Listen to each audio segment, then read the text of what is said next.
This is Morning Motivation for Educators on the Bee Podcast Network.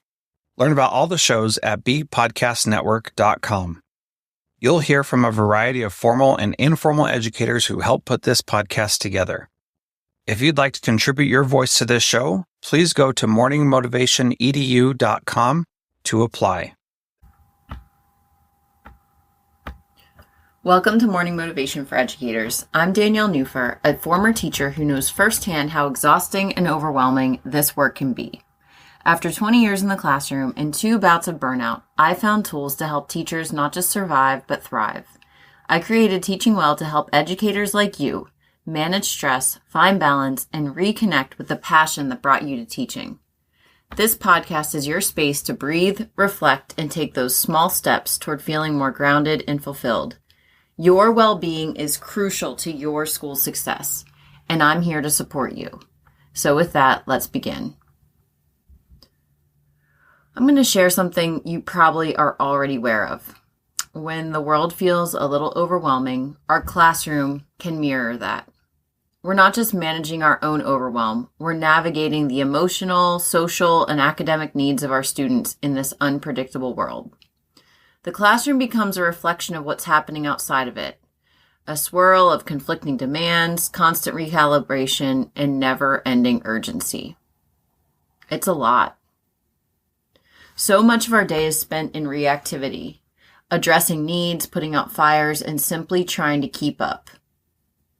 There's rarely time to pause, reflect, or adjust. Slowing down can sometimes even feel risky, like we might fall behind or let something slip. But honestly, how long can we keep going like this? I've been asking myself these same questions, and for years I operated on overdrive, trying to meet every demand until I realized something had to give. And what I realized is the world isn't going to stop spinning, and the demands of teaching won't ever magically disappear. But here's the truth. We don't have to match the chaos. We can be the calm in the eye of the storm. I know it may sound silly, but just trust me. For me, this realization was a turning point. I started small, building in moments of calm into my day, even when everything around me felt overwhelming. Slowly but surely, I found a way to respond to the chaos rather than be consumed by it. So here's how you can start creating calm amidst uncertainty for yourself and for your students. One way you can do it is to anchor in the present. So when the day feels a little bit out of control, take a moment to just center yourself. Sit quietly and focus on your breath. And I know you're probably like, where am I going to sit quietly? Take a moment, honestly, in the bathroom. In your room between classes, when you're standing out in the hallway waiting for kids to come in. It doesn't mean that nobody else is going to be around when you take this breath. Okay? So it's about progress, not perfection.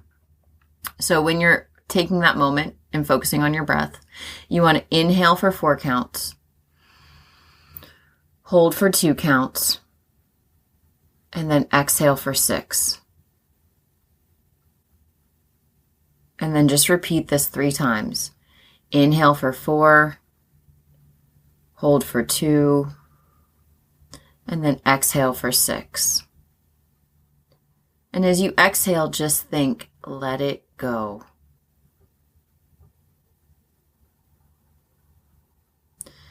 Another thing that you can do is to model calm for your students.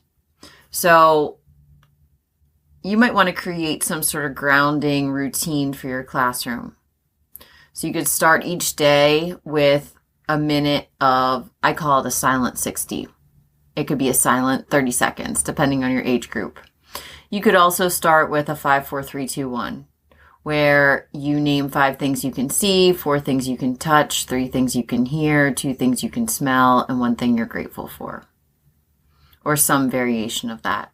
So that modeling is going to be instrumental to what your students then do. Another one is to just give yourself permission to pause. That might mean to leave a couple moments early. That might mean to reflect in your car after a long day. It might mean to not take the thing home. It might mean to reflect on a day that wasn't great or reflect on a day that was. So just give yourself permission to slow down, take a moment to breathe. Reflection isn't a weakness, it's actually a superpower. And it's a strength that allows you to show up the next day for your students and for yourself. Teaching in today's world is one of the hardest, most challenging, I'd like to say, jobs that there is, but you don't have to face it alone. The world may be unpredictable, but we can find steadiness within ourselves. And when we find that steadiness and share that calm with students, that is going to be some of the most powerful teaching that they ever receive. So again, anchor in the present moment, model calm for your students, and give yourself permission to pause. Thanks for joining me today. If you're ready to dive deeper into your own well-being, check out my book, The Path of the Mindful Teacher, or join the monthly Teaching Well with Mindfulness sessions to connect and recharge. Find links for these and other ways we can work together in the show notes and at teachingwell.life. And remember, caring for ourselves is the best way we can care for our students. Thanks for listening. And whatever role you have in education, we have a podcast for you at bpodcastnetwork.com. Who among your friends and colleagues needs to hear this message today? Please share it with them right now.